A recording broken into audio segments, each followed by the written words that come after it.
Hebrews chapter 7. This Melchizedek was king of Salem and priest of God Most High.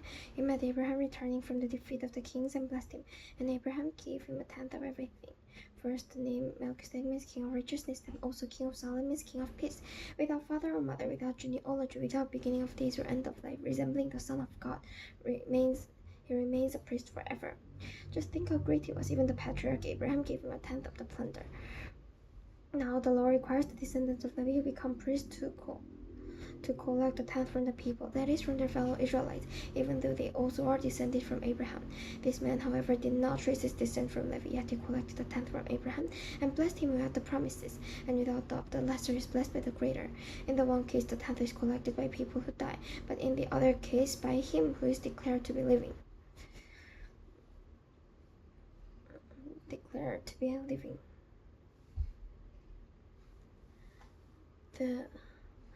One might even say that Levi who collects the tenth paid the tenth to Abraham, because when Melchizedek met Abraham, Levi was still in the body of his ancestor.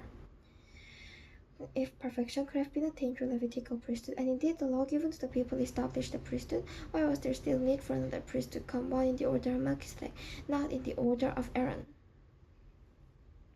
For when priesthood is changed, the law must be changed also. He of whom these things are said belong to a different tribe, and no one from the tribe has ever served at the altar. For it is clear that our Lord descended from Judah, and in regard to the tribe, Moses said nothing about priests. What we have said is even more clear if another priest like Melchizedek appears, one who has become a priest not on the basis of a regulation as to his ancestry, but on the basis of the power of an indestructible life. For it is declared, "You are a priest forever in the order of Melchizedek." The former regulation is set aside because it was weak and useless, for the law makes nothing perfect. And the better hope is introduced,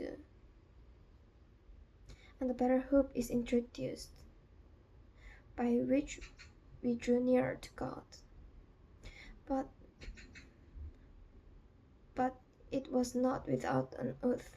Others become priests without any oath, but he has become a priest with an oath when God said to him, "The Lord has sworn and will not change his mind. You are a priest forever."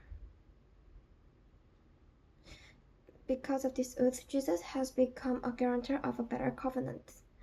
Now there have been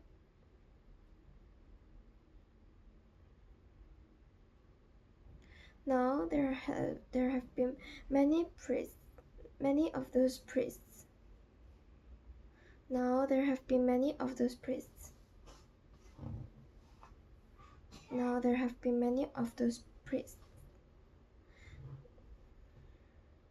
Since death prevented them from continuing in office, but because Jesus lives forever, he has a permanent priesthood. Therefore, he is able to save completely those who come to God through him, and for he always lives to intercede for them. Such a high priest truly meets our need, one who is holy, blameless, pure, set apart from sinners,